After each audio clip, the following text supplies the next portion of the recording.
Et on retrouve Adèle Rosner et François-Xavier Gicquel pour cette chronique de l'Orient simplifié. Bonjour François-Xavier Gicquel. Bonjour Adèle Rosner. Merci d'être de retour avec nous pour cette nouvelle saison avec SOS Chrétiens d'Orient. Donc vous nous faites aujourd'hui un bilan un petit peu de ces derniers mois en Orient. Qu'est-ce qui va se passer prochainement et que s'est-il passé ces derniers temps ? Absolument. Alors ce matin, c'est la rentrée. Un format un peu spécial, je mets un nœud papillon et je fais plus long. Vous en faites pas, j'accélère. On va couvrir non pas une actualité, mais tous nos pays de mission et la région en règle générale pour essayer de partir sur des bonnes bases pour les prochaines chroniques et le reste de cette année scolaire. Donc Israël-Palestine, je pense que tout le monde a suivi, c'est un peu chaud là-bas. Donc le conflit israélo-palestinien connaît une nouvelle phase d'escalade. À Gaza, la guerre se poursuit, bombardements intensifs, combats urbains et blocus total ont plongé la population dans une crise humanitaire inédite. L'ONU déclarant officiellement une famine pour plus d'un demi-million de personnes. Israël, de son côté, a rappelé 60 000 réservistes et prolongé le service militaire de 20 000 soldats supplémentaires, signe d'une stratégie de guerre prolongée, mais aussi d'un effort difficilement soutenable dans la durée. En Cisjordanie, la situation s'aggrave également. Attaque à Naplouse et Jenin, multiplication des colonies israéliennes, violences intercommunautaires et affrontements entre forces israéliennes et groupes armés palestiniens. Au cœur de cette politique, le Premier ministre Benjamin Netanyahou maintient une ligne extrêmement dure, soutenue par ses alliés. Mais il fait face à des pressions internes croissantes, fractures dans la société israélienne, contestation du rôle des ultra-orthodoxes et critiques militaires sur l'absence de stratégie politique de sortie de crise. Pendant ce temps, les appels internationaux à un cessez-le-feu restent sans effet et la perspective d'une solution politique durable paraît plus lointaine que jamais. L'Iran, qu'on a un peu oublié depuis la fin de la guerre éclair, qui est un peu moins éclair pour eux du fait des bombardements massifs, pour sa part est encore marqué par le conflit avec Israël, traverse une crise économique sans précédent. L'inflation déplace 40%, la monnaie s'effondre et la pauvreté progresse rapidement. Sur le plan diplomatique, l'Union européenne, appuyée par Washington, se prépare à rétablir les sanctions si Téhéran ne se conforme pas aux engagements sur le nucléaire et sur les inspections de l'Agence internationale de l'énergie atomique. Mais Téhéran avertit, toute réimposition de sanctions sera perçue comme un acte hostile, tout en affirmant négocier de toutes ses forces pour les éviter. L'Iran est pris en étau, incapable de renoncer à son ambition de puissance régionale et à sa défense, puisqu'il ne faut quand même pas oublier qu'ils sont quand même un petit peu menacés par leurs grands voisins du Sud, mais est en plus isolé plus que jamais, y compris vis-à-vis de ses alliés d'un axe chiite affaibli. Alors, quand on parle de l'axe chiite, on va parler de Syrie et de Liban. La Syrie tout d'abord, la Syrie tente toujours de se redéfinir après la chute du régime Assad, mais le chemin vers la stabilité reste incertain. Le président Ahmed al-Shara a récemment rencontré le patriarche grec-orthodoxe de Damas, un geste fort destiné à rassurer les minorités chrétiennes et à afficher une volonté d'inclusion.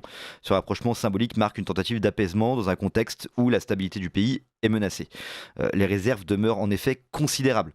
Les récentes attaques contre les Alaouites, les Druzes et même des attentats dans des églises souligne la fragilité du contrôle de l'État et l'incapacité du gouvernement à assurer une sécurité minimale. Par ailleurs, Damas s'apprête à lancer une nouvelle monnaie pour tenter de relancer la confiance économique, mais cette réforme apparaît davantage cosmétique que structurelle. Ils vont supprimer 2 zéros à la monnaie qui a déjà énormément gonflé. Derrière les gestes d'ouverture, les tensions persistent et la question de l'unité nationale reste entière. Alors, au Liban, dont je parlais juste avant, le pays reste plongé dans une crise économique sans précédent, monnaie effondrée, inflation galopante, système bancaire paralysé. Près de 80% de la population vit sous le seuil de pauvreté et les infrastructures vitales, électricité, eau, santé, restent au bord de l'effondrement. Le 9 janvier 2025, le général Joseph Aoun, commandant des forces armées, a été élu président, mettant fin à une vacance du pouvoir de plus de 2 ans. Hier encore, Tom Barrack, envoyé spécial américain pour la Syrie, a été reçu au palais présidentiel de Baabda. Il a fixé au 31 août la date butoir pour que Beyrouth présente un plan structuré de désarmement du Hezbollah. Ce plan est lié à la promesse d'un investissement massif saoudien et qatari dans le sud du pays.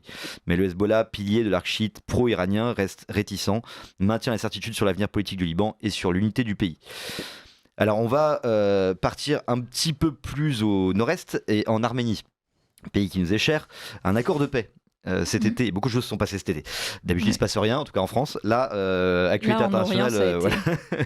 L'accord de paix a été signé début août à Washington entre Erevan et Bakou, sous médiation américaine.